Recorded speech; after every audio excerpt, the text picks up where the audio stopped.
carry the image of the Tzaddik. This is the image of a rabbinical Jew with the Torah in his hand and a white foal in the other.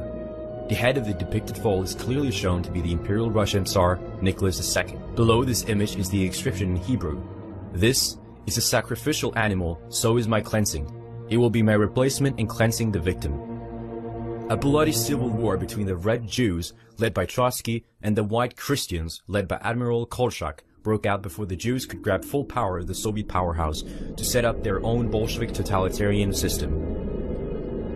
David R. Francis, U.S. ambassador to Russia, said in January 1918, "The Bolshevik leaders here in Russia, most of whom are Jews and 90% of whom are returned exiles, care little for Russia or any other country, but are internationalists, and they're trying to start a worldwide social revolution." The Jewish role in the Communist Revolution was mentioned in many major Jewish publications, such as the Jewish Encyclopedia and the Universal Jewish Encyclopedia and the Encyclopaedia Judaica. In fact, they are boasting about the essential role of the Jews in the Russian Revolution. The Jewish Chronicle said, "There is much in the fact of Bolshevism itself, in the fact that so many Jews are Bolshevists, in the fact that the ideals of Bolshevism at many points are consonant with the finest ideals of Judaism." Of the 22 ministers in the first Soviet government, 17 were Jews. The few who were not themselves Jewish often were Freemasons, had Jewish wives, and spoke Yiddish. We can't know for sure if Stalin was Jewish, but at least he spoke Yiddish and had 3 Jewish wives. Some historians claim that Stalin was Georgian, and some say that he was a Georgian Jew. Los Angeles B'nai B'rith Messenger, for example, stated that Stalin was a Jew.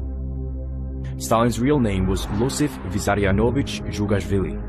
The Jewish writer Moritz Steinschneider invented the term anti-Semitic in 1860. The term would be used to silence all those that dared to expose Jewish crimes. Because of the predominantly Jewish character of the regime, the very first piece of legislation approved by the communist regime was the Anti-Semitism Act in 1917. Anti-Semitism was made a capital crime. An anti-communist was regarded as an anti-Semite. Leon Trotsky also started using the word racist to browbeat all dissenters of the communist ideology and to render debate impossible.